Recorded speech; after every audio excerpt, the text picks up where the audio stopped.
We should be just about ready to go.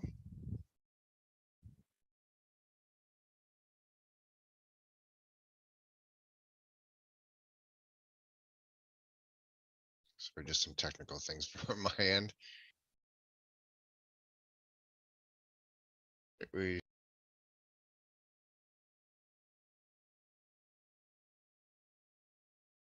Okay, thank you and welcome everyone. I know it's the Thursday before Easter, so thanks to everyone who's able to be here so far. Uh, I'll introduce myself a little bit later, but oh, okay, thank you. We'll get to that, Glenwood. So we'll call the meeting to order. Before we do that, we'd like to acknowledge that we're grateful that the work of DPAC and our PACs takes place on the traditional and unceded territories of the Halkanidim speaking people of the Katzie First Nation and the Kwantlen First Nation. We also recognize all of our First Nations, Charter Métis, Inuit students and their families in our school communities, and that SD42 DPAC is committed to the ongoing process of reconciliation. Included in the PowerPoint link will be some information from FINESC, which we always share. There's also from the SD42 Aboriginal Education webpage, the link for why do we acknowledge territory, and that's from our own local resources. So some information on there.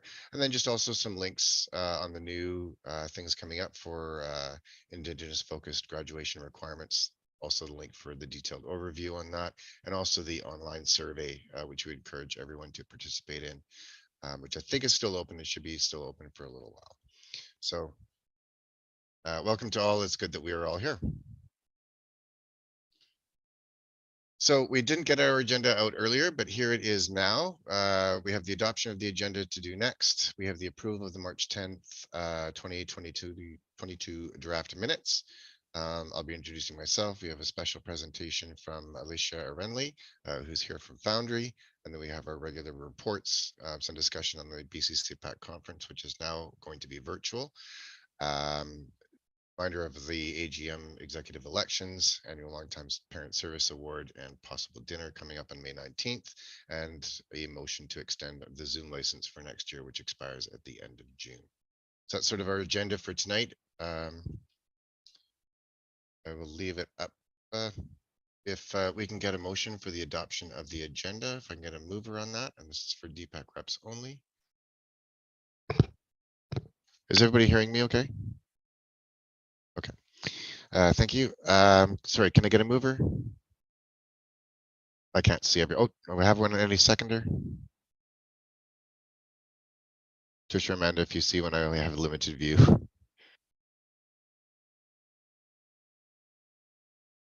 Sorry, do we have a seconder? Oh, thank you. Any discussion on the agenda? And I will just go back one for everyone to see the agenda again. Any discussion on the agenda? Anything we want to change, add, remove? Okay, seeing none, we'll call the question then.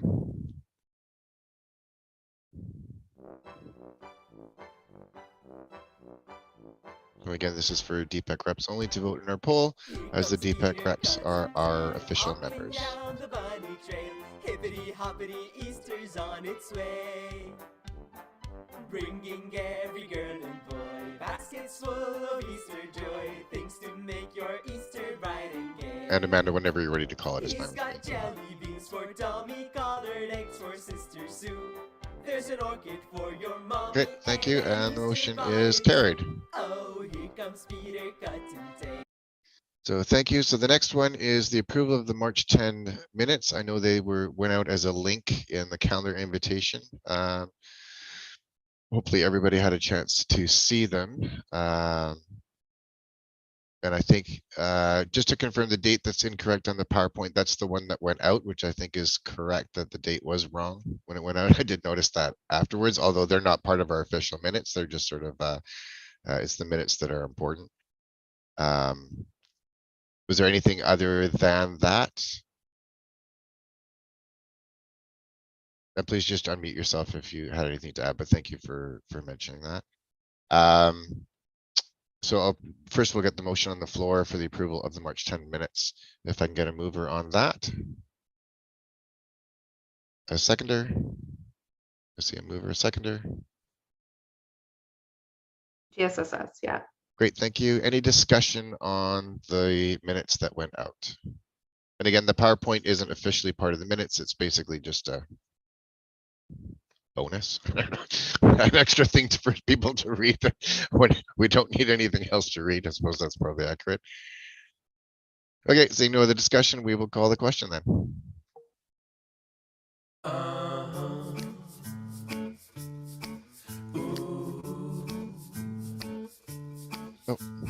Hippity hop and hippity hey, 5 little bunnies went out to play.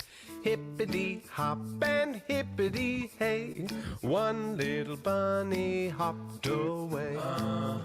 How many bunnies are left? Okay, thank you. And You're the motion so is good. carried. And I keep forgetting that I also have a vote because I'm also the DPAC rep for Alexander Robinson on my other laptop. So I'm here in 2 capacities. So welcome to everyone. My name is Chris Schultz-Knudsen. I am the secretary for SD42 DPAC. I won't bore you with the rest since most of you know who I am. And if you don't, then you're probably grateful. So I'll just carry on. And I'm just glad to welcome Alicia Arenley from Foundry. And I will let her have the floor. So thank you, Alicia, for coming and welcome. Thank you so much. And I will absolutely apologize for not having my PowerPoint. I have a new laptop as well, and things aren't transferring over as nicely as I thought they would. So I will email this to the email that I got the invite from, if that's okay. And then you can distribute. Thank you so much for having me tonight. I'm going to take a bit of a walkthrough of our program, hopefully open some space for some questions and curiosity. And public speaking is not my jam, so just bear with me if I fumble and stumble along the way.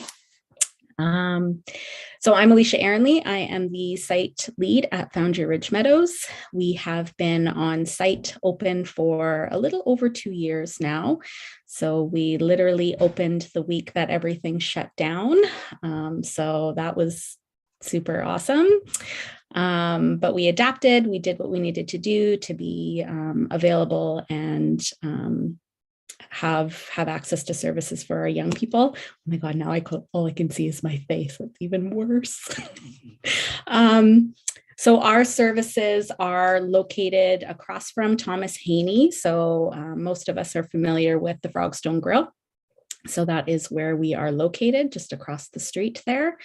So we kind of renovated and are now in that kind of old clinic and restaurant space. We are supporting and offering services to youth, young adults, and their caregivers and or families, however that looks for them. And that is 12 to 24, but really up until their 25th birthday. So the services and supports that we offer are all around mental health and substance use, employment and education, social services, and kind of just life as we know it.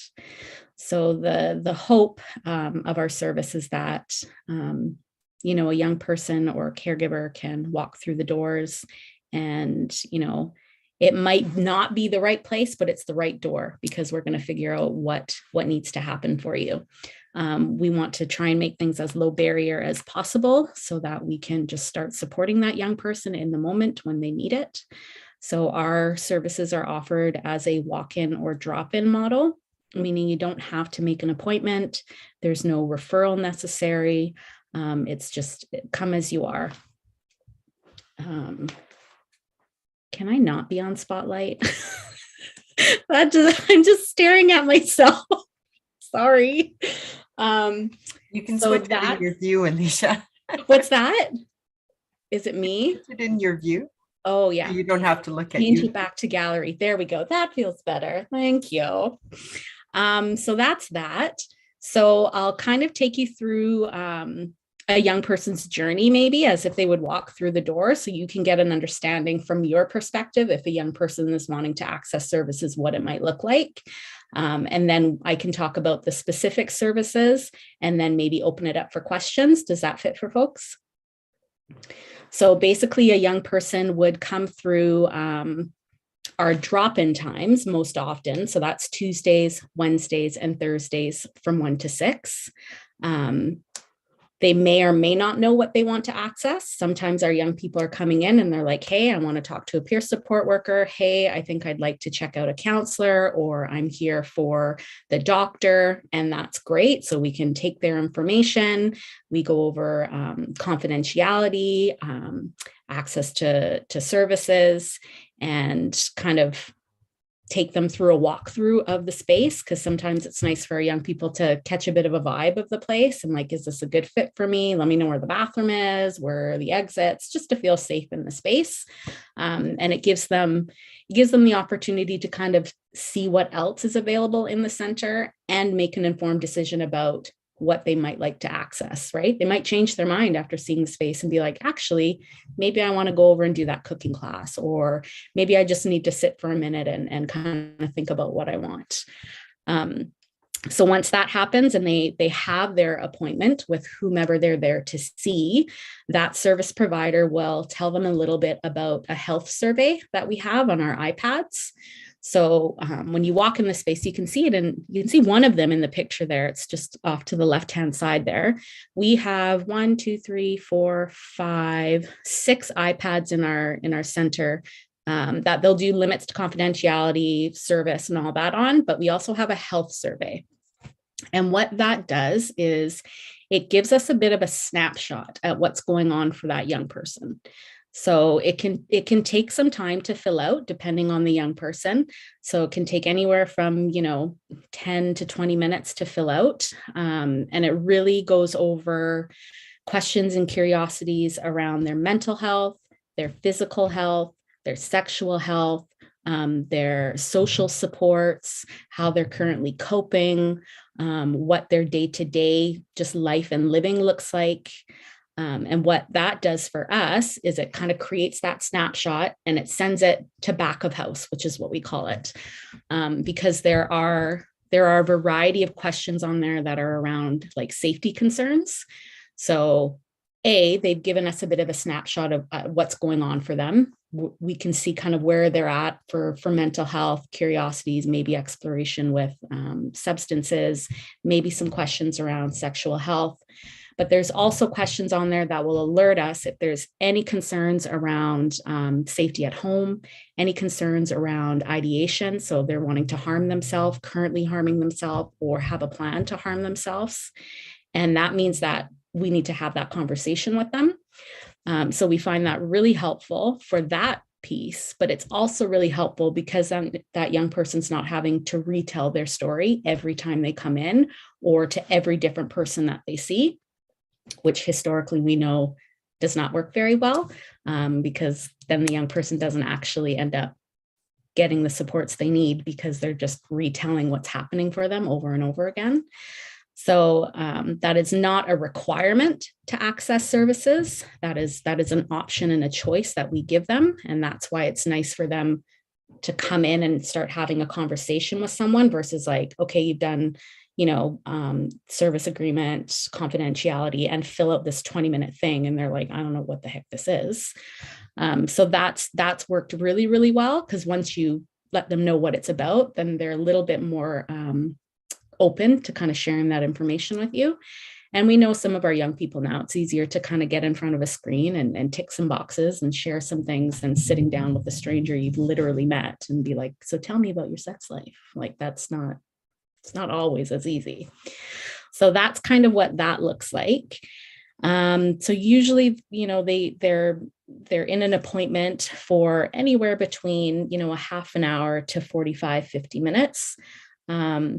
And that gives them some time to think and reflect. We usually have a bit of a breakout in all of our sessions so that we have an opportunity as service providers to check in and be like, okay, is there anything I missed? Is there any resources I can give this young person? And it gives that young person the opportunity to reflect on some of the things that they've shared and what they would like next steps to look like. Because it is a walk-in model. We don't know if we're going to see them again. We don't know if they're going to come back. So we at least want them to feel confident and a little bit better than when they first walked in, and that they're leaving with something, either leaving with a resource that they came in for, leaving with the understanding that, hey, here's a skill that you can take and use right now. And if you need to come back, then come back, right? So that's been pretty awesome. So that's typical for what like a peer support visit, a counseling visit, primary care might look like. We also have other services that are groups or socials. So our groups are more therapeutic groups, clinical running groups like a CBT group or an anxiety group, whereas our socials are more of that therapeutic rep, right? So that we got feedback right away, like we don't want groups, you know, their eyes roll back and they're like, we don't need another group, just call it a social. That's what we're doing. We're coming here and we're being social. So an example of some of our socials, we have a D&D group that runs, so Dungeons and Dragons group. We have a writing jam, so we do like creative writing jam. We have a games night. We have, what else do we have? We have cooking. It changes because we're always asking our young people what they want, because we can think we know what they want, but until we ask them, then, you know, we don't know. And it shifts throughout the season. So we're pretty excited that things look a little different in our world right now, and it's getting a little bit nicer. So we have a lot of outdoor things that we're hoping to bring to our young people going into the spring and the summer. So that's that. And what did I miss? I think that's it for groups and services. I'll pause for questions. I feel like I'm talking too much.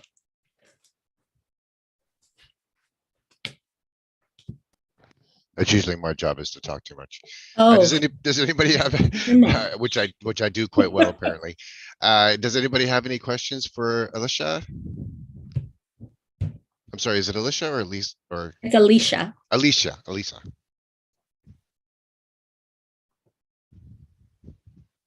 And we've got the information that we have. Is there anything that we're missing that would be helpful to pass on? Social media, like I'll send our PowerPoint. So it's got all of our social media information, which is it's a huge way that we're interacting with our young people, caregivers, and community members as well. So on our social media, we'll post our services, obviously, of what's going on during the day. It's also the fastest way to find out if we have something new coming, or maybe something got canceled, or maybe there was a doctor in that day and now the doctor couldn't come, like just different things that we kind of need to know in the moment that sometimes you can't plan ahead for. Or if there's a social that's running and maybe we could only have 8 people participate, but now we've got a few extra spots, we'll put something out like that. So if people want to call and be involved, then they can do that.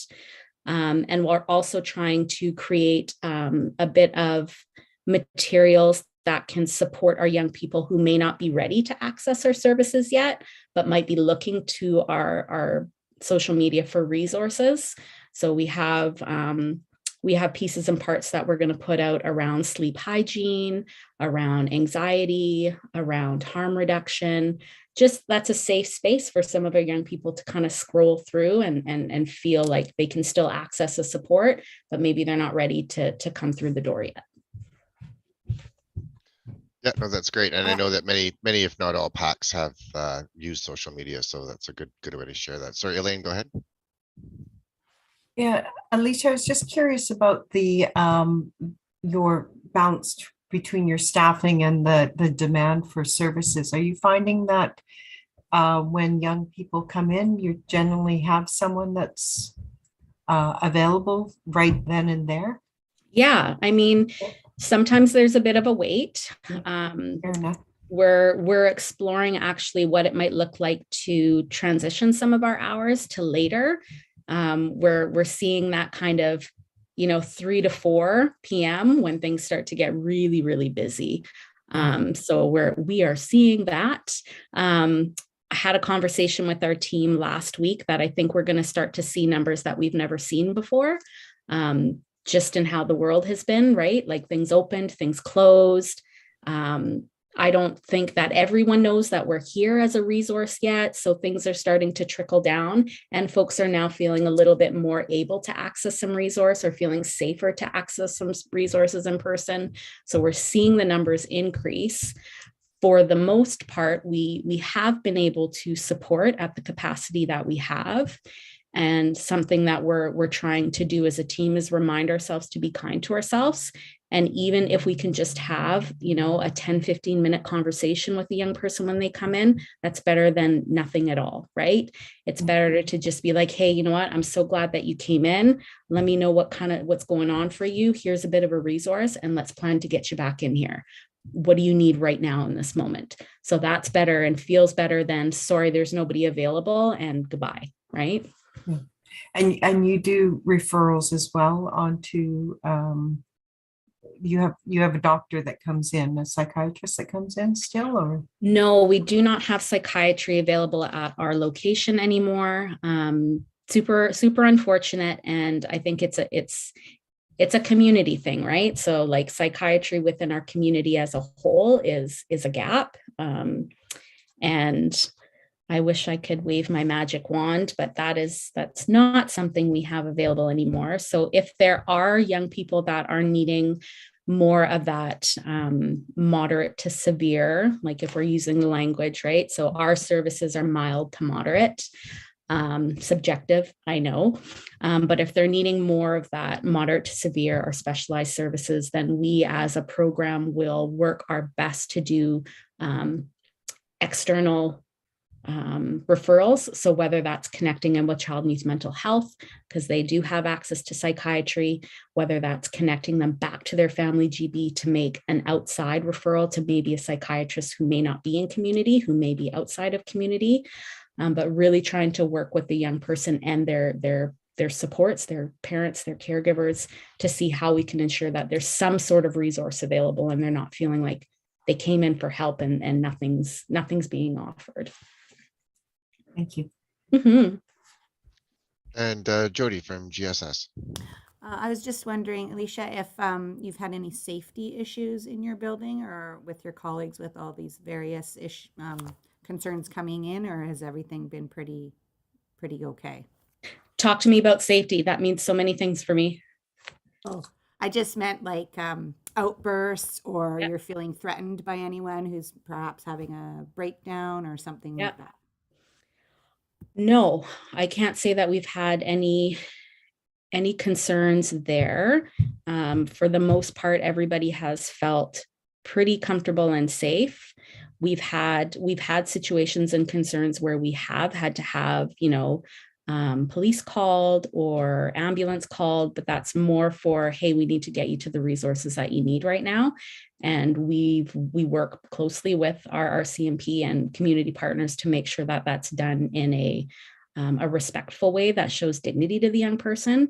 So, we're not coming in, all, I'm high and mighty, I'm a power and I'm a cop and I'm this, like, that's not what happens, right? They're coming through the side door. We know that they're coming, they're not coming 3 or 4, they're coming 1, they're introducing themselves. Like we're trying to change the way that things have typically been done so that our young people are building safe faces and safe spaces so that they know that, yes, I might be having a challenge right now, and it might be really, really hard for me right now. And I know that I'm in a space where everyone's going to do the best that they can to support me.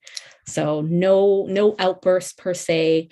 My team's pretty rocking. So even if something were to come up, we're pretty, we kind of try and do our best to calm it down, meet it where we can. And at the end of the day, make sure that the youth is feeling safe to make an informed decision for themselves and they're not feeling threatened. So now I've just jinxed myself. Thanks for that. Thank you. Thank you. Thanks for the question. Pascal. Thank you so much, Alicia, for sharing a little bit about what happens through kind of like what it would be like if you went for a visit. We were at the we were there the day that the Foundry opened, and that was when I first heard that term, social distancing. Never heard it before, but yeah, for the next 2 years. Anyway, thank you for that. My question is, the psychiatrist or psychologist, I wasn't sure which. Psychiatrist gap you have right now, is that when there is a person available, will that happen again? Or is it just not going to be the case anymore? I think that's a great question. And I think that's a community question, right? Because when we think about Foundry and the services that we offer, we're really trying to offer those mild to moderate services. So if a young person is coming in and they're needing more of that specialized service, we want to make sure that we're meeting them with that right service. So that's why I love the idea of having that integrated team, right? So we can have all of those services within the same space. So it might not be a Foundry thing to offer psychiatry, but we want it to be an integrated team, an integrated community service that we're able to offer. So while we don't have the body of a psychiatrist on site at Foundry, we have some pretty amazing community partners who are rallying together to say, hey, this is a bit of a gap in our community and we need to do something about it. So whether that means there's psychiatry offered in the physical space of Foundry, whether that means that psychiatry is offered within, MCFD or now within our new ICY teams, we need to work together as that integrated team to bring that to our kids, if that makes sense. Yes, and I wasn't going to bring up the integrated, the team that is being built for the schools that was announced 3 years ago by the government, that's taking forever to put together.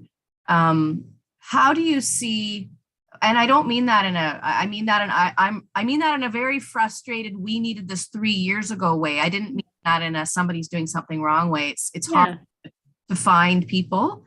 It's hard to it takes a lot of time to put this together.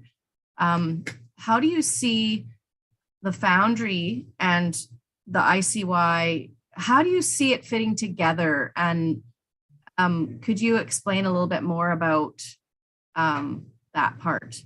Yeah. So I can speak from a Foundry perspective that when I talk about integrated care and integrated services, that's exactly what I mean, right? So when we think about our service providers who are offering services to our young people and families within our community, we're supporting a lot of the same families, right? We see a lot of the same families. So having the ability to have different pockets of service providers within community where we can all communicate effectively together without, not the middlemans, but like the gatekeeping and the info sharing, like that's going to be amazing. Like, I'm so freaking excited for that. That like gets me all jazzed up, right? And will there be some bumps and wiggles along the way? Absolutely. We see that in the work that we're doing all the time. But I think it's going to come down to more effective and efficient communication within our teams and our services so that we can get the help to these kids and these families when they need it. Okay, that's good. And I guess that wasn't fair for me to ask that question when we don't have everything put together yet. But it sounds to me like you're excited about more being available, and the key is just to find out how it's going to fit together to we're already starting to do it. So yes. we already have some of the folks from our ICY teams on site within Foundry, like in our teams, right? So we're doing the work already. It's just kind of working out. Like, we got a bit of the skeleton, now we got to like put all the jazzy stuff in between. So yeah. Okay. Well, thank you for absolutely all that you do. Thank you. Yeah. Can I share something really quickly? No, go ahead. Let's do more questions. I love that. That's where I shine. The public speaking part, not so much. I wanted to share something else from a school perspective that we're starting to do a little bit differently, but that is actually really, really starting to benefit a lot of the service providers and the young people. So while we have our walk-in or drop-in times, Tuesday, Wednesday, Thursday from 1 to 6, what we're finding is that there's an ability for us to connect in with some of our schools and their support workers or their support teachers, CCWs, whatnot. They're bringing them in earlier. right? So when it's a little bit more quieter, right? Like drop-in comes and it's like, we're ready, we're open, here we go, right? That might not fit for every young person, right? They might need a little bit of a calmer situation. They might need a little bit more support to walk through the door. So we've had a few folks come in before our drop-in, so earlier in the morning or whatnot, to be able to just walk through at their own pace, right? Their own space. It's a little bit quieter. They have the ability to ask their questions, and they can do the not the health survey, but they can do some of the just the demographic stuff, right? So get their name in there and all of that. So when they come back, that's not an added element of what they're having to do, because they might not be coming back with that support. So that takes away a lot of that pressure and anxiety of having to walk in and like, where do I go? What do I do? Who do I talk to? And we're really, really loving that, because we love working with our schools, right? Our schools are a big part of where our young people and our families are. So I think it's critical to have a relationship within our schools. And that, I think, is something that we've shifted along the way as we're learning. And it's been really, really great. So you'll probably hear more information coming up around how that is happening a little bit better. But I wanted you to know that, because sometimes when we put, service hours and whatnot out, it kind of, we think like that's it, right? So here's the days, here's the times, and that's what's happening. We're there Monday to Friday. We just don't have those walk-in times available Monday to Friday, but it doesn't mean that we can't shift and adapt to what that young person might need. So I just wanted to make sure that that was kind of out there in case it was a bit of a question. And we love when you pick up the phone and just be like, hey, Alicia, this is what's going on. What do I need? Where do I need to go? That's my favorite thing. So don't hesitate to call if you have a question. Don't hesitate to ask if you have a curiosity. That's really the only way that we're going to learn what's going on for you and what you need. So I just wanted to share that. That's great. Thank you very much. Because I didn't realize that there was stuff that was available to go on beforehand either. So, Yeah. maybe that would be something good to pass on to our schools. Maybe they know that already. I'm sure that the CCWs and whatnot are contacting you already. They would be aware of that, but it's helpful information for me to know as well, besides everything else that you were explaining. So thank you for all of that. Info overload, I know. Sorry. Oh, it's all good. Does anybody else have any questions? Okay, well then I will say. Sorry, I just have one question. Yeah, go ahead. What, Alicia, what is the general demographic that comes and visits the Foundry? The general demographic. So our age-wise, we're seeing right now, we have like two. So we have our 15 to 17, probably 14 to 17 that are really, really starting to access services and need some specific supports around things. And then we have like our 20 to 22, 23 that are really starting to reaccess our services just around employment and living skills, and really trying to make sure that they're setting themselves up for success as they transition into adulthood. Is that, no, do you want more? I would say between male and female identifying young people, it's about the same. And I would say that we have an increase in young people who are identifying as trans or questioning. While I don't think it's a new population, I think it's a very much hidden population. It's really nice to know that these young people are identifying safe spaces to access services. So that's been really, really, really wonderful. What about general socioeconomic status? Mm-hmm. So we're probably seeing an increase in young people who are accessing services right now, specifically around food security, which is something that we have not seen previously. Most of our, that's probably a demographic or data that we are not capturing as well as I would like to, but having seen the number increase in young people who are needing food when they come in is kind of opening that that box of, hey, what's going on for your families right now? What's going on for you? And how is that having an impact on the services that you're needing and the services that your families might be needing? How is the food security issue being handled? How is the food security issue being handled? Various ways. So we work with our community partners at the food bank when a family is identified to have some of those conversations. Some of our young people who might be coming in who do not live with their family, we have some temporary resources, and we have a bit of a food cupboard that we can support them with, so they can have like a backpack and fill their backpack up with what they need in that moment. And then the backpack is kind of how we track. So the hope is that if you're coming back, you're going to bring the backpack back. So then that's a way we can kind of track what's going on. Like, has this kid been back like 5 times in the past, 3 or 4 weeks?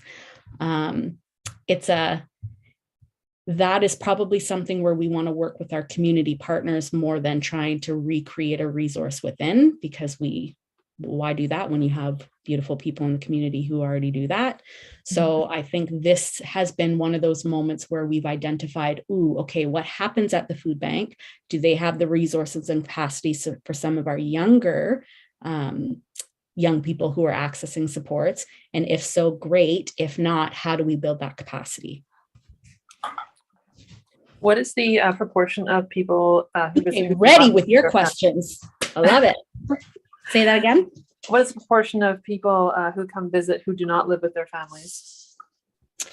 It's not very big. It's not very big. It's a smaller population, probably maybe 5 to 7%. Okay. So it might not be direct family, like it might not be mom and dad, but it could be auntie or cousin or something like that.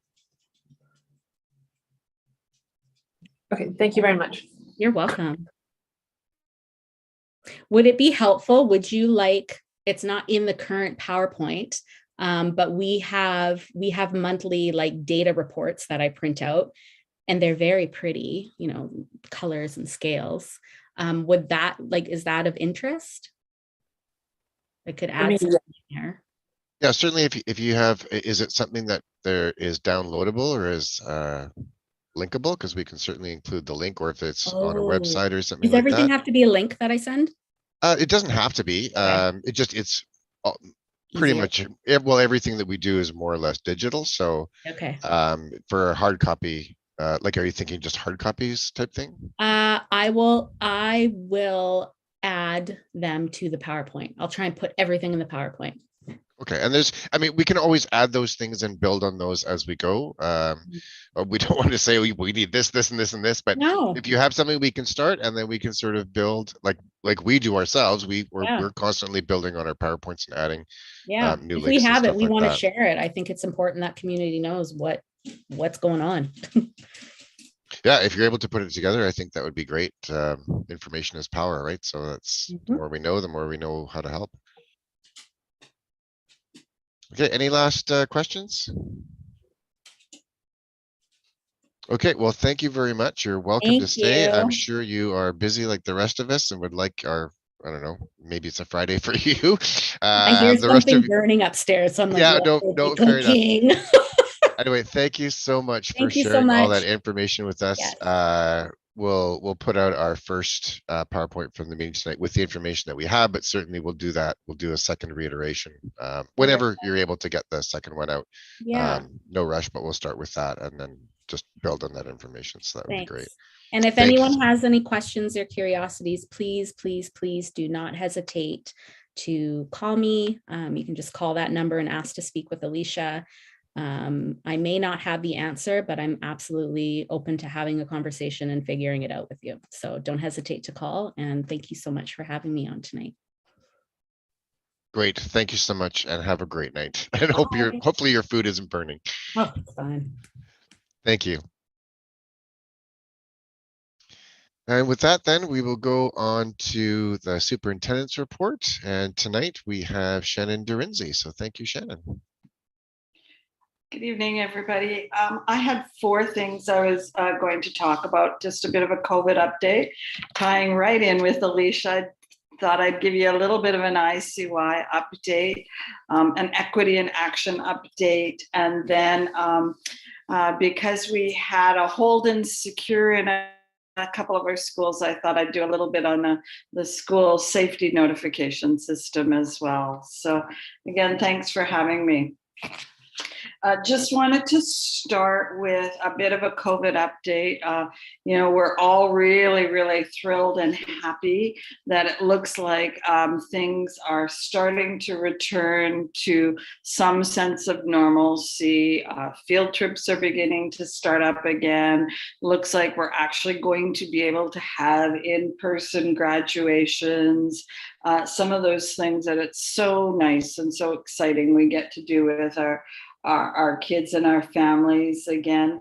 But I do just want to put a cautionary flag on that. The opening up came with some very specific direction from the ministry that basically talks about while we are able to open up, we must do so with a trauma-informed lens.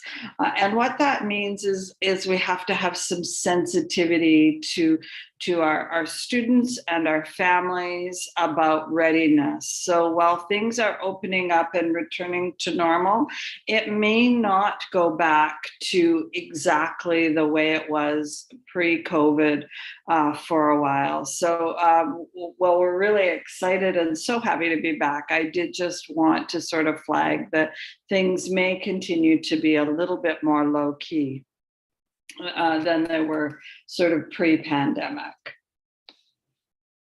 In terms, any questions on that before I move on?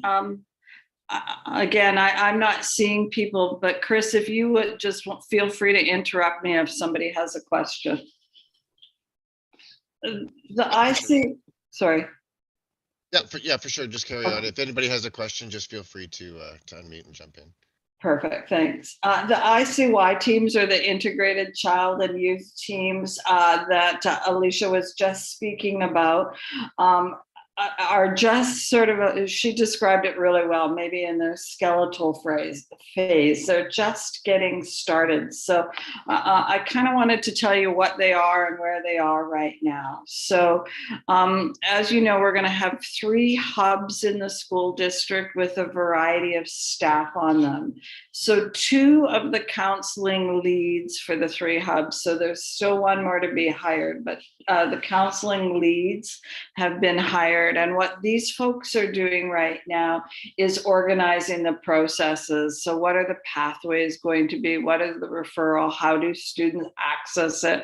Because exactly like the Foundry, the intent is we meet the child or the family where they're at, whether that's out in the community, at a site, during the day, in the evening, those sorts of things. So they're just working out some of those details. We also have 2 peer support coordinators, and those peer support coordinators, their role is to train peer support workers. So currently they are training 10 peer support workers. The first 10 trainees, the training just finished today. Today was the last day. And those 10 support workers will now go into various sites, including our schools, to do practicums.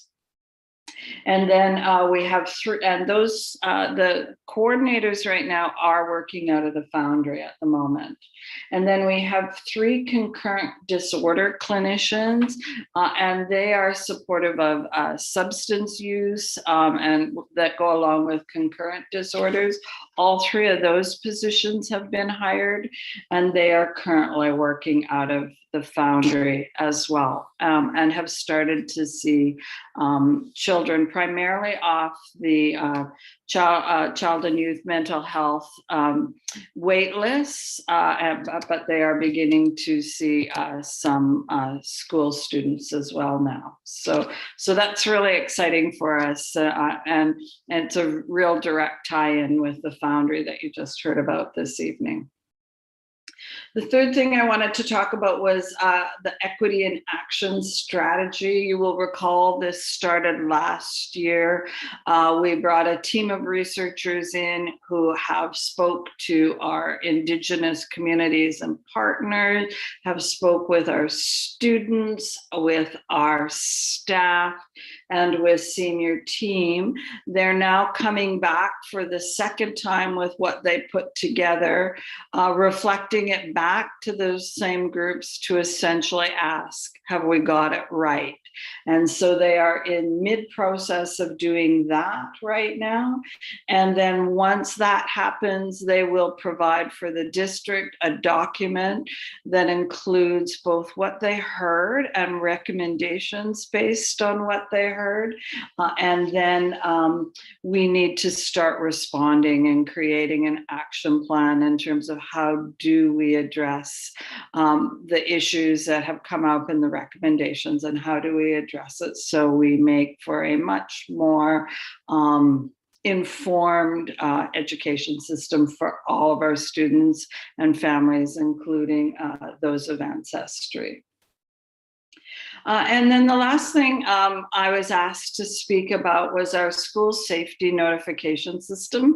And thanks, Chris is putting it up for you. You can find all of this that I'm going to talk about right now if you go on the school district website. Under the parent tab, there is something that says school safety, and all of this will be there. We thought it was maybe timely because some of you might be aware that we had a hold and secure at Thomas Haney, our Connects and Golden Ears just a few days ago.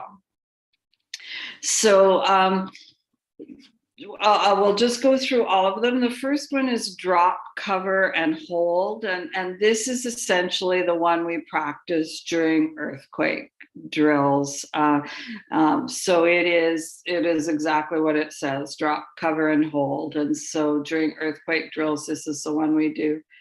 Chris, if you want to go to the next one.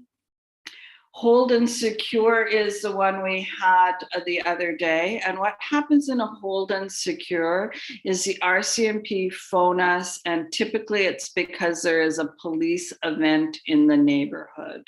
And so what they ask us to do is lock all the exterior doors and windows. School can resume as normal, but we don't let anybody into the building, and we don't let anybody leave the building until the RCMP have allowed us to do that. The next one is a lockdown. And this is the one where there's potentially an intruder in the school that are concerns about. Again, it is the RCMP that will put us into lockdown. Lockdowns are extremely rare. Most often it's hold and secure, but people think it's a lockdown. And a lockdown is when we literally lock everything down. You close blinds, you close windows, you turn off lights, you move students away from, you move windows, doors, that kind of thing. You ask them not to use their cell phones, all that kind of thing, because what you are assuming is there is a possibility that there is an intruder in the building, and you don't want attention drawn to anybody in the building. Again, very, very rare. I don't know if in my career I've actually ever had a lockdown. Police put us into it, and they will take us out of it. And the next one is shelter in place. And this is things like extreme windstorm, thunderstorm, bear, cougar in the area, those kinds of things, where we're going to keep people inside until things return to safety. And then the last one, I missed one, is an evacuation. And we have on occasion evacuated if there's been, a smell of gas, that sort of thing. Fire drills you evacuate for. So we practice evacuations as in fire drills. And this time, the last one is a room clear. And that is when you have something happening in a classroom that potentially is a risk. And so you clear the room, you have everybody leave the room. So those are all of the possibilities of what can happen. Again, for the most part, police will put us in it and take us out of it. And again, if you go on the website, it will tell you, but we do try to be very timely with the notifications to families, because obviously this can be stressful. So we do try to put it on the school portal, on websites, both the school and the district, if it's appropriate to go on the district, and through social media. Sometimes these events can happen so quickly that we're in and out of them prior to notification happening. But we do our level best to try to get that notification out, because often what happens, we're actually in a hold and secure, and the child on their phone is texting home saying we're in a lockdown, which is obviously, as a parent, would be a little bit alarming. So we do try to get those notifications out as quickly as we can. So that was a super quick overview. I know, again, if you are interested in it, if you do go on our website, it is under the parent tab. And that's it for my report, but I will take any questions if there are any. That's great. Thank you, Shannon. And also what we try to put out as well when those do come out is that it's important for parents, caregivers, and guardians to know, do not go to the school.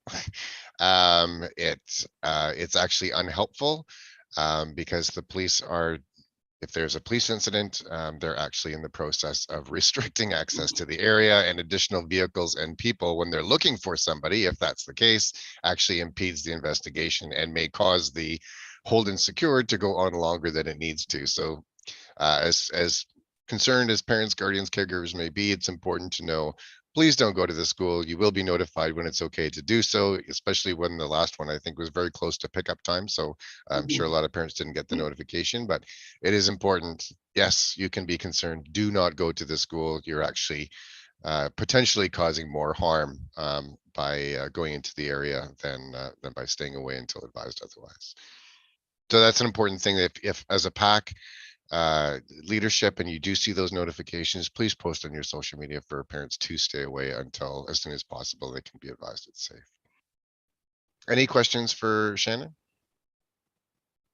on any of that stuff reported on? Okay, well, seeing none, we'll move right along again. I know it's Thursday / Friday night for some, so we're all excited to get through this. And if it's anything, it's been a long couple of weeks for most people.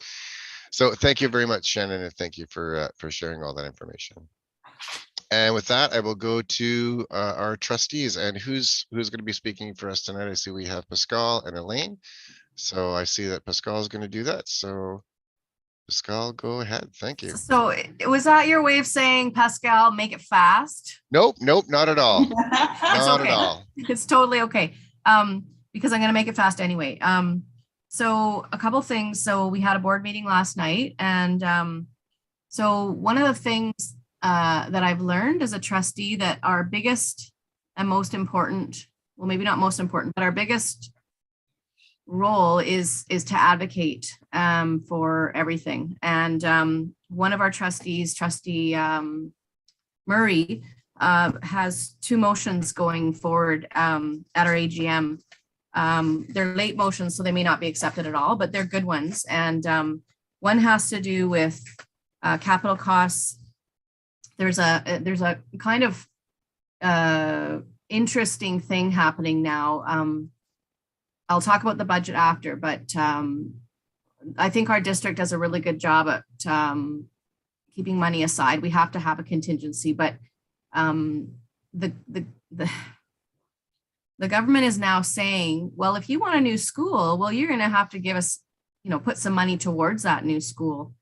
And that's kind of dangerous, because we work really hard at keeping some money aside for a rainy day. And now we're being told, well, no, you need to use some of that money if you want a new school. So one of the motions is about that. And we actually have some school districts in the province that are paying, this is money that we received, that we put aside, and now we're being told to give it back. It just doesn't make sense. So the other motion has to do with deferred maintenance, and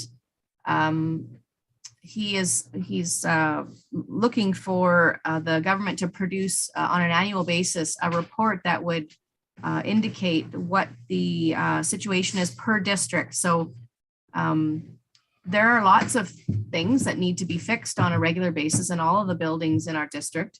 And we simply don't have enough money to do that, and nor do the other districts. So we would like to see, how much money would be needed in order to make these, just to keep things in good shape, and in the future when buildings need to be more maintenance. And if we could have a report that shows provincial wide by district, it would really highlight the importance of the fact that districts need more money to just maintain what we have.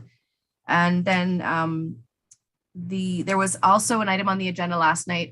There's a change in the calendar. We now have a National Day of Truth and Reconciliation. And as a result of that being announced kind of late, in that we've already had our calendar put to bed, there's going to be a change. So you can go on the district website and see that. And then the big news item last night was the preliminary budget. And I would encourage everybody to read this document. It'll take you a while because it's going to put you to sleep at night, but it's really important. We have 15,000 children in our district that probably have at least, well, maybe 1 to 2 to 3 adults attached to them. If even half of those adults that are attached to the children participated in the survey to share what their thoughts are on the budget and make suggestions at the end of the survey, there's an opportunity to make a suggestion or comments that maybe there was a concern or a question or something that wasn't brought up in the survey, an opportunity for you to make a comment. I would like to challenge everybody that's here tonight to read that preliminary budget and to fill out that survey. And I'd like to take it further and challenge you to invite 5 of your friends who also have children in our district to do the same. Because if we're having to approve a budget, if we don't hear from people, then we assume that everything is fine. And as someone who works in education in schools outside of this district, everything is not. And therefore, it's your opportunity to share your thoughts on the budget and anything else that you want to share. So that's my challenge for you. And you have until survey opened today and it ends on the 21st. So it's not a lot of time, but I'm going to leave you with that because that's the most important thing that you can do. And I keep hearing that voice saying recording. So I think that I'm done. I will. No, Pascal, go ahead. Continue. I think what it is Chris's internet's not, so he's the one who's running it. So keep going.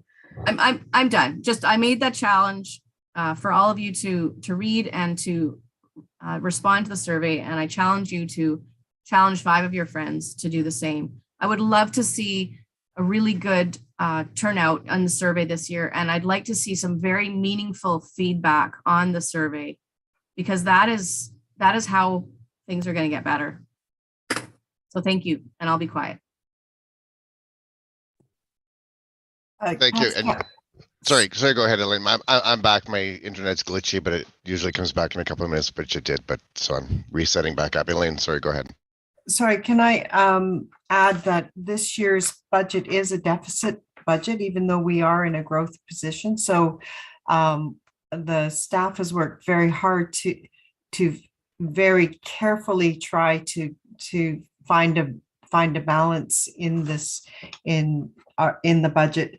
And it's a very long document, but the way it's laid out, there is an executive summary.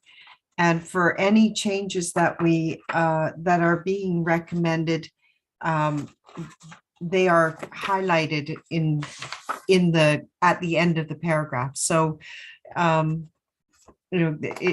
it can look a little daunting, but it's very well laid out. There's a vocabulary piece at the back if there's terminology that's not familiar.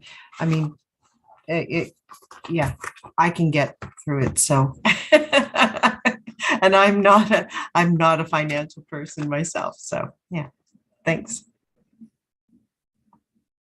And Pascal, that was passionate. You'll get some people. And thank you for all of that. Any questions on the trustees report? I just have one question because I was looking at the 2022-2023 calendar, and I'm pretty sure I was there when this was passed, and I don't know why I didn't think of this before. The Friday, the February the 17th, turned that into a 5-day, well, for some people, long weekend. And I'm just curious as to if anybody remembers what the rationale was for having a not in session day, which is not a pro D day and not another day. So I mean, it's probably going to be removed, but I was just curious as to why we had that in the first place, if anybody remembers from 2018. Annan, can you comment on that? It is being removed, the February 17th not in session day. I'm not sure what the rationale was in the first place to have that, other than families often seem to like it when we gather. Like, and again, the change in the calendar, we're doing this mostly because actually the district worked ahead and tried to settle the calendar for a few years out, and then everything seems to have changed in between. It was a good effort. The other change was that with the non-instructional growth planning day on the 26th of September was moved to October 3rd, because it would have been awkward to have a not in session day on a Monday. What was it again, Shen? They would be back, children would be back in school Tuesday, Wednesday, and Thursday, and then the 30th is the Friday. So it made it awkward, and it makes it awkward for the staff that need to report out on September 30th for our funding. So it's small changes. The other thing that was added was an extra 5 minutes to the lunch breaks at secondary school level, because the superintendent and staff had heard that from the secondary students that they were having trouble, lining up, getting food, and getting back to class in time. So those are that was in the public. It's outlined in the public agenda last night what we passed. So. Yeah, and I mean, certainly I would encourage everyone to, and the link will be in the PDF for the amendment for the school calendars for people to look at. I think it gets voted on at the next board meeting. But yeah, it was just kind of a curious thing, because it was a day not in session, but nothing really assigned to it. It seemed like the school year had an extra day that they just didn't need, or it's because there's hours of instruction, and the way they've scheduled the hours to get the 2-week spring break, and because the 2 weeks isn't a full 2 weeks, that's why that day was added there, but it'll now disappear with this day in session. It all was tied into instructional minutes. Yeah, no, it makes sense. It's just for the last couple of years, other than that one, it's just been 4 days. And we never had, or not that I noticed, had a not in session day before that. So it just seemed odd. I was just curious, but thank We you. haven't had one for years. Yeah. Yeah. So I'd encourage everyone to look at the survey. The link is there as well, and the preliminary budget, the executive summary, each of those documents. And I think I'll be able to find a way to include the proposed trustee motions that will be coming up next week at the BCSTA for those things so people can see what some of the concerns are. Certainly not within our district, not just within our district, but with other districts as well. Any other questions on those? Okay, we'll move right along then.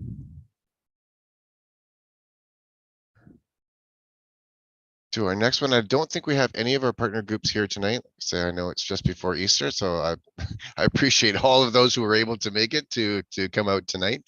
But they are partner groups, including the MRTA, QP Local 703, and for all the hard work that they do.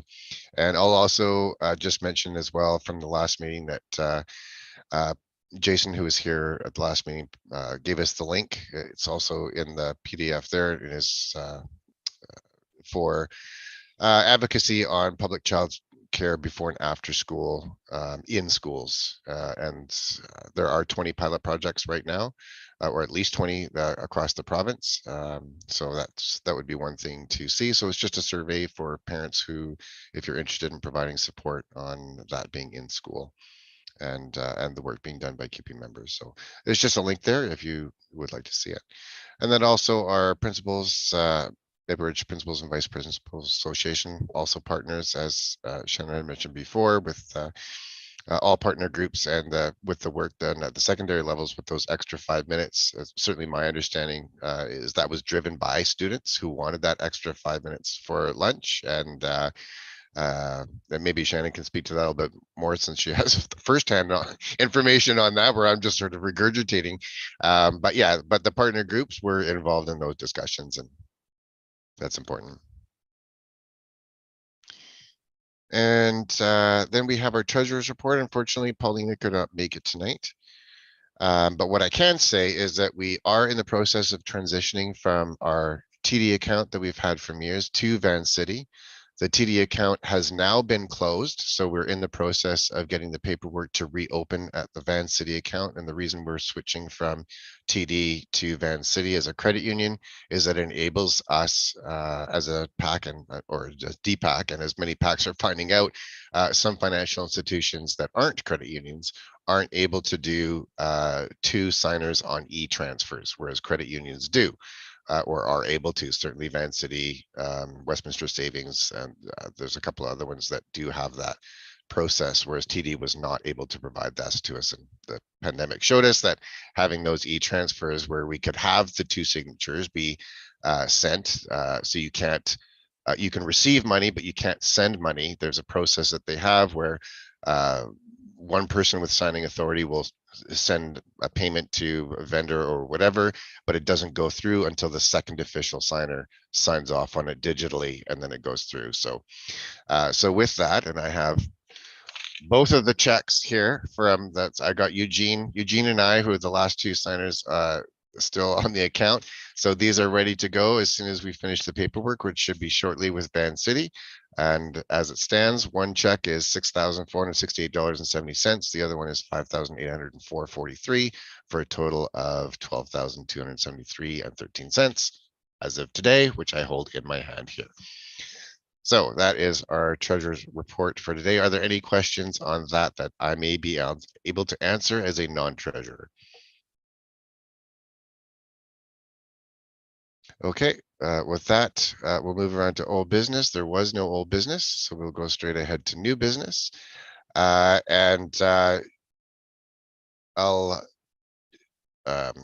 do you want to speak to this first, or do you want me to sort of address it first? Or Craig is our... I don't think he's on the call anymore. Oh, is he gone? Okay. I'll speak to it then. That the BCCPAC AGM is now virtual, if you haven't seen the emails. So there there's the list of the PACs that are eligible to vote and speak towards resolutions, motions, and vote at the elections that are coming up. The proxy deadline for those PACs who are here, who are members of BCC PAC with voting privileges, you must, the deadline for filling out the proxy form, which is essentially, it's kind of worded poorly, but it's just a long history of being worded poorly, is essentially a credentials. And the credentials are to speak, or the credential is to speak and vote. And each PAC has one vote, but the proxy form must still be filled out. So where some people understood the proxy was you're voting on behalf of someone else, which is also true, the proxy still stands that even if you're voting for yourself or for your own PAC, you still have to submit a proxy. It is important. There is some concern that it may not meet quorum, and if quorum is not met, then the business may certainly, the business of the AGM may certainly be affected. So of any of those PACs that are able to, it will be virtual. The conference, I believe now, so everything has changed. The conference on the Friday, I think is now down to $35 as opposed to what it was. And the AGM is free. So it's free to attend on the AGM on Saturday, possibly the Sunday. And it's most of the day on the Saturday. But for those PACs that are available to submit their proxies and to add to the quorum numbers, that would be very helpful. And the links will be included in there as well, including the booklet with the resolutions and all the information. Any questions on that, or? Okay, I will move along from there. And then I will speak next to our own AGM, DPAC Executive Nominations and Elections, which will be coming up in June. We still need members of nominating to be on the nominating committee to run our elections. All positions are up for election, including chair, vice chair, treasurer, recording secretary, communications officer, district associate to BCC PAC, and member at large, for which we have 3 positions. And Amanda, jump in here anytime if you want to add to anything. Who's conducted our nominating committee before.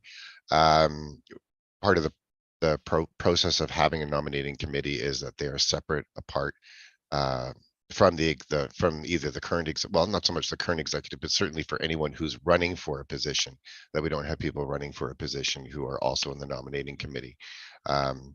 If we can't have anyone to chair the nominating committee, I'm certainly willing to step down from running for any position, and I could chair the nominating committee.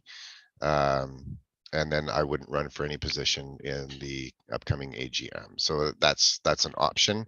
If there's someone who is willing to be in the committee, it's really just taking names essentially of those who are being nominated, confirming that they're willing to stand for the position, and then bringing them forth at the AGM. And if you don't know how to do that, but are interested in helping out, then we can certainly guide you through that process of what that looks like. And then you make your own decisions based on the framework that's available.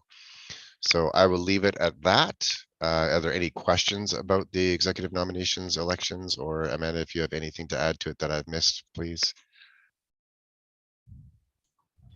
I'll just say it's quite easy, and there's a whole package. I've prepared it all in the past couple of years that I've run it, but now I'm on the exec, I can't really do it. So anyways, but it is packaged up. It's pretty easy. It's just communicating with them and sending them out, and I'll even offer to do all the promotion as well, if that helps take some of the burden off. So it's essentially just having someone to somewhat neutral to ensure that there's a fair process. So, but I can give you the whole kit ready to go if you're willing to put your name forward.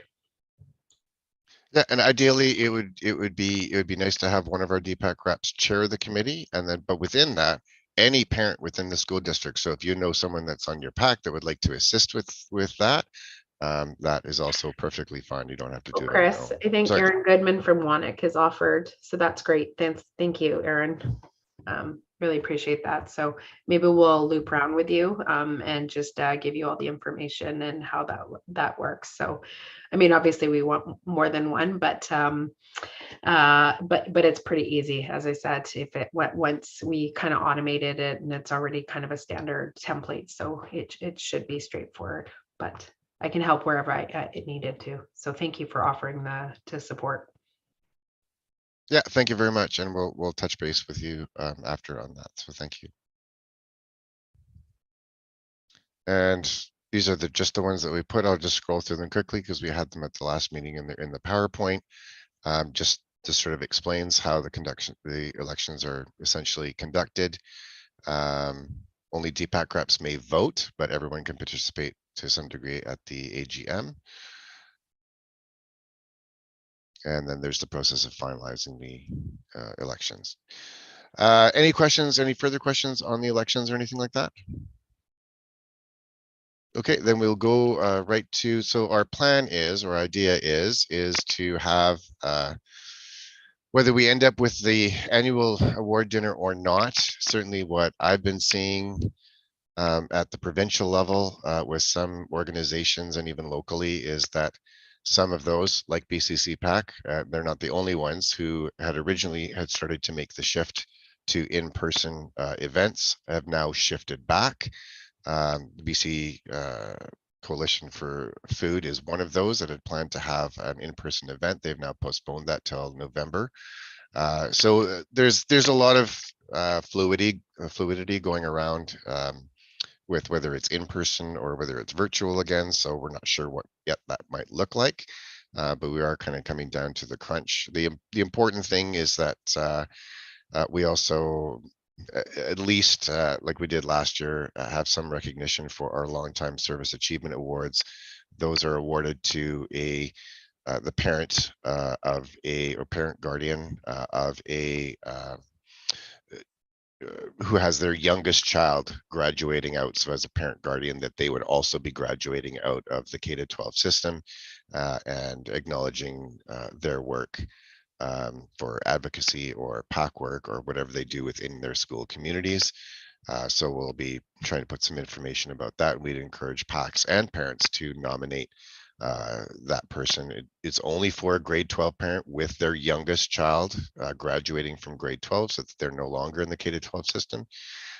Grade 7s don't count. They are leaving ceremonies, but that's for that. So please consider that. It is important to recognize our volunteers. We're all volunteers doing the best we can with what we have, and it's important to acknowledge the work that they've done as they move on, not just their children, but themselves into their own journey.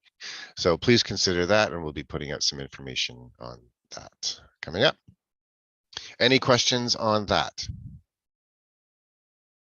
Okay, then we'll go on to, so our Zoom license, our DPAC Zoom license will expire sometime towards the end of June. We have it until the end of June. And so I would like to put a motion forward that we extend the Zoom license for one more year, at least one more year, for at this point, one more year. The cost is $200 plus tax. I think the actual cost is about $242, but I put it up to $250 just to be safe. Whether we use Zoom, I think there may be hybrids of that. Last year, certainly there are advantages to using Zoom. I would like to be in person when we're all comfortable to do so, but I think having a hybrid, certainly if we tested it for next year, I think would be beneficial. And we still have quite a number of PACs, even though there is the opportunity and has been for a little while now to go back to in person. Many PACs are still choosing to do their PAC meetings by Zoom. So I personally think it would be a good idea, but it's not up to me to make that decision. It's up to the DPAC reps to decide.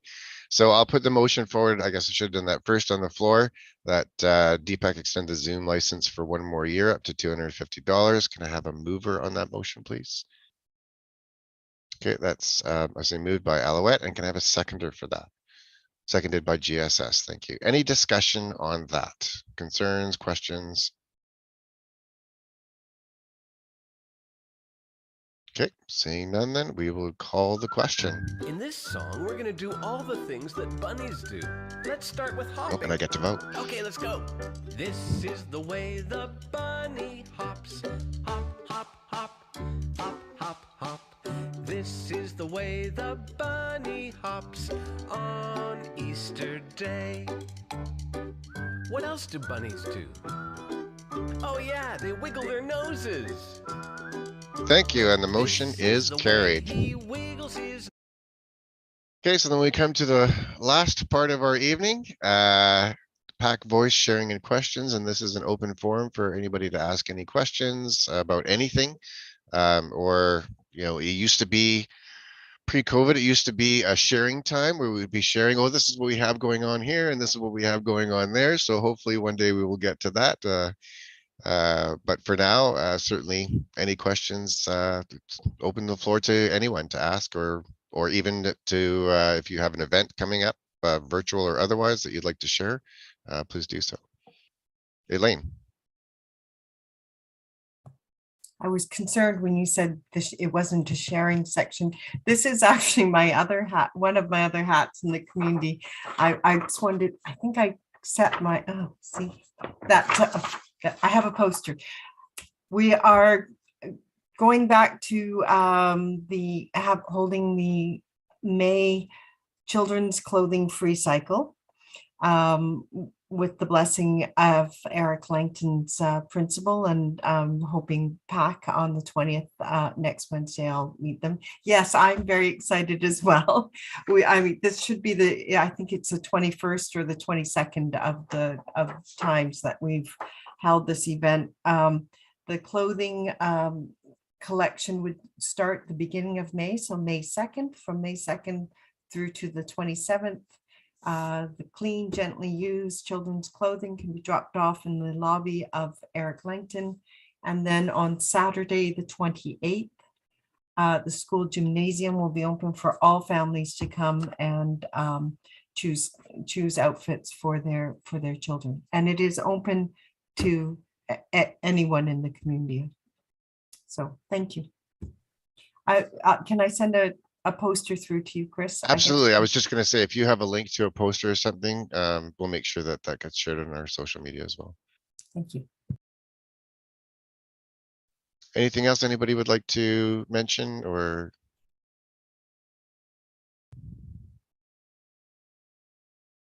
Okay, well, with that then, I'll bring forward a motion to adjourn. If I can have a mover that the meeting be adjourned. Oh, we have one from GSS and a seconder, please.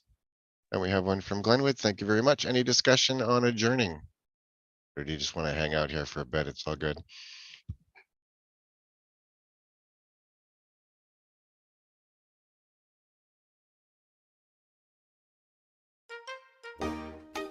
Is everybody ready to do the bunny hokey pokey? Yeah! You put your bunny ears in, you put your bunny ears out, you put your bunny ears in. Oh, sir, did we? Oh, there we go. You do the bunny pokey. Okay, and the meeting is adjourned. Thank you very much again for everyone attending. The motion is carried. I think I forgot to say that. So thank you very much. Glenwood, did you have a question, sorry, or were you just raising your hand on the second? All right, thank you very much. I was doing the hokey pokey bunny hokey pokey with the song. Yeah, no, that's all good. Thank you for everybody for providing information. Thank you to our trustees and Shannon and all the reps who came out tonight and voted. I hope you all have a great weekend and long weekend such as it is with your families if you can, and we'll see you next time. Thank you. Good night, everyone. You put your bunny tail in and you shake it all about. You do the bunny pokey and you hop yourself around. That's what it's all about. You put your bunny whiskers in, you put your bunny whiskers out. Where do you find those songs?